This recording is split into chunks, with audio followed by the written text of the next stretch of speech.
Hey there, this is Mr. Icarus, and welcome to yet another edition of Doom Mod Madness. This time around, we're checking out a gameplay mod by the name of Cola 3. There have been other versions, but this is the one I'm covering. Deal with it. But anyway, this is a gameplay mod about consuming bubbles of cola from the corpses of your fallen enemies to such an extent that you can power up your weapons with it until you become an unstoppable killing machine.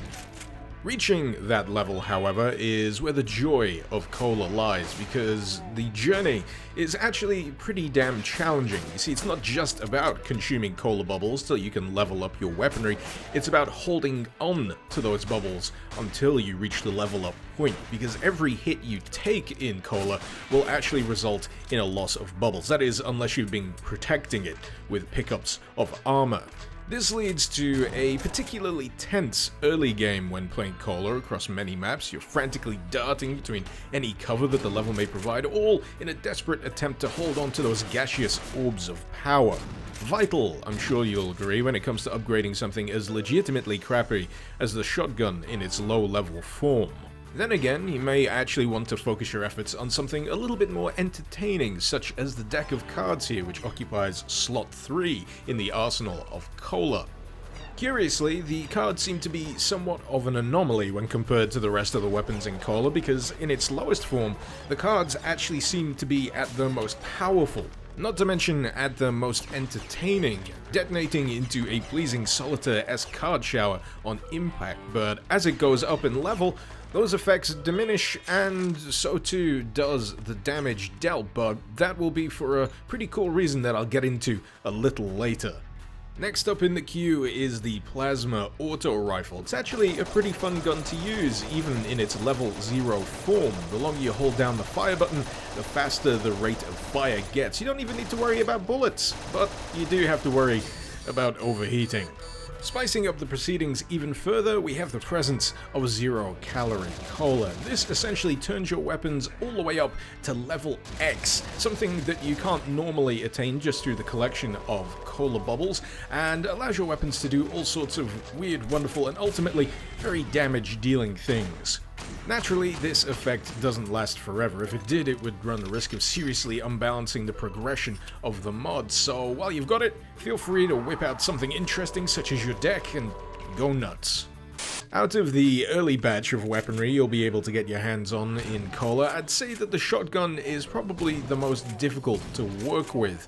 Not only does it have a pitifully low capacity in terms of ammunition, but it's also nowhere near as enjoyable to use as a lot of the other stuff that you'll pick up relatively early.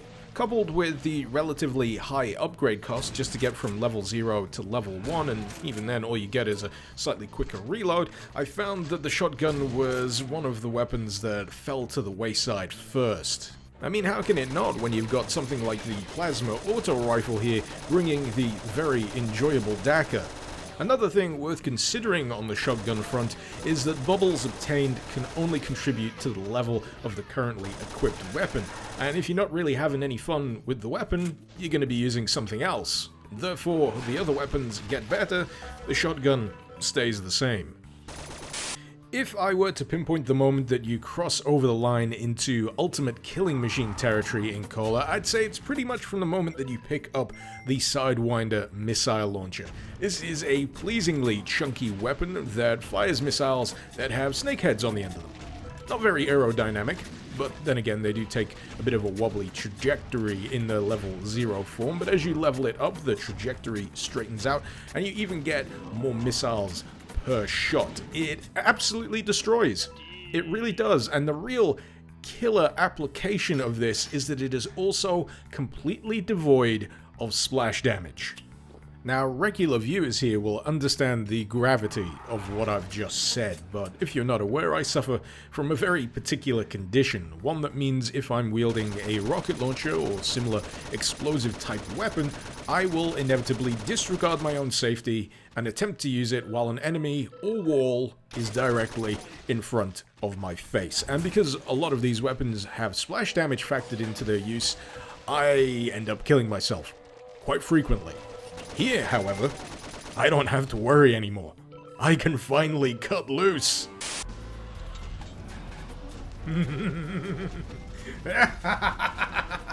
Who's dying now? Who's dying now?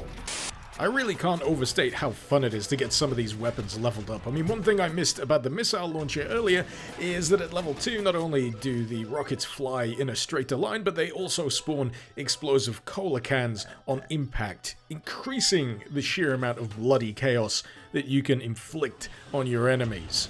It's just so satisfying to get to this point with your weapons because you've put in the work, you've put in the effort, you've nurtured these weapons up to level 3, and you finally get to enjoy the fruits of your labor. Speaking of which, did I mention that these weapons also have secondary fires? Such as this one in the deck of cards, which just murders a room full of enemies with coins.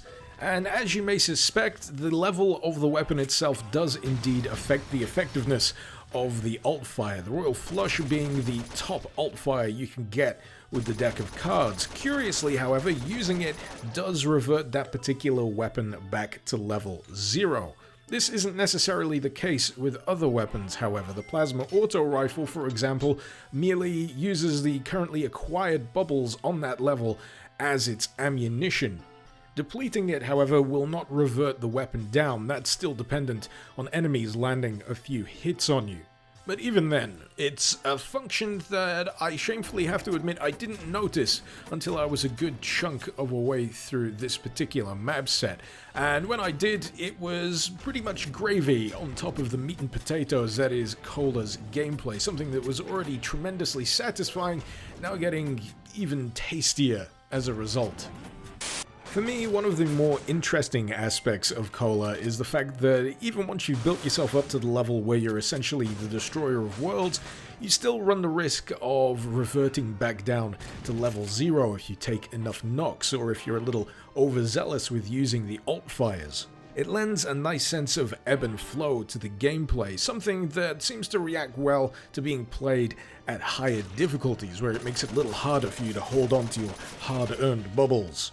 I wouldn't say that the balance is perfect, however. You only need to take one short look at the Plasma Auto Rifle and the Sidewinder Missile Launcher to know that those two weapons are the ones you're probably going to be leaning on most heavily during any particular playthrough. I mean, the Plasma Auto Rifle doesn't run out of ammo and turns into a flamethrower when you overheat it at level 3. That's something that is gonna be on regular rotation. And the Missile Launcher, it's a Missile Launcher without splash damage. I mean, come on! You'd think with the way I've been going on that there weren't any weapons after the missile launcher, but there is, such as the pile driver here, which is essentially a heavy nail gun. Does the job, got a nifty CO2 powered alt, but in terms of raw entertainment value, I always find myself drawn back to something such as the missile launcher. Really, to put it in perspective, in a situation such as this, what do you think I'd rather use? I think you're looking at the answer right now. So you're probably wondering, after all this time, when are we going to get to the BFG replacement? Well, fear no more, because here it is. Say hello to the Toothpaste Laser. Yes, that is its name. No, I do not know why. All I can assume is that those green laser beams are minty fresh and also, coincidentally, are really good at making demons explode. Paradoxically, however, this is a weapon that requires neither ammunition nor bubbles in order to function. Primary fire is a rapid-fire laser, secondary is a charged multi-laser volley that explodes all those demons good and proper, as is befitting of a BFG level weapon, but you don't get to level this one up, and I can't help but feel that that is one tremendous missed opportunity. Could you imagine the levels of ridiculousness you could reach with a level 3 Toothpaste Laser? I mean, even with the addition of the 0-calorie cola boosting this weapon to level X, all you really get is an increased rate of fire. And here I was hoping for something silly like an orbital toothpaste laser strike. Oh well, one can dream.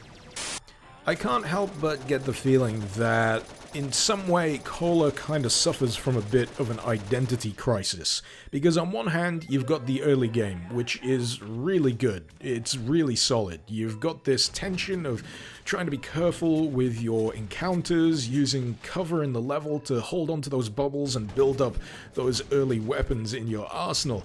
And then you get to the Sidewinder missile launcher, and everything kind of goes out the window, and it becomes a power fantasy mod where you are carving through everything left, right, and center. And even though I mentioned the nice sense of ebb and flow, I don't really think that follows into the late game. It kind of falls by the wayside once you've got yourself fully equipped. Does that mean that this is a bad mod? No, far from it. This is a tremendously fun mod. I've had an absolute ball playing through Cola. It's just that it strikes me as odd that things become such a cakewalk after a certain point. On the flip side, however, maybe that's the intent. Provide a nice challenging early game experience for the player and then reward them further on down the line with just bucket loads of catharsis. Either way, it's a lot of fun. There's certainly no denying that. Also, considering I haven't been able to delve into the minutiae of the weapons as much as I'd like to, I thought I'd instead treat you to one of my favorite alt-fires, which is the deck of cards alt-fire, specifically when you have the level X power-up enabled, because that is a tiny robot. That is a tiny robot spewing magic demon-killing cards as it walks across the room until it hits something and explodes. I love it. It's great. Anyway, I hope at the very least this has piqued your interest in Cola 3. If you'd like to give it a whirl for yourself, you can find the link, as usual, in the description below. While I'm at it, I'd like to give a great big thank you to my wonderful patrons over on Patreon. Thank you so very much for supporting the channel and helping to make content like this possible. If you're interested in lending a hand yourself, you can find the link to my Patreon also in the description below. Hopefully you've enjoyed this video. Feel free to let me know what you thought in the comments, and feel free to suggest any mods you'd like to see me cover in future episodes of Doom Mod Madness. This has been Mr. Icarus. Thank you very much for watching. Icarus out.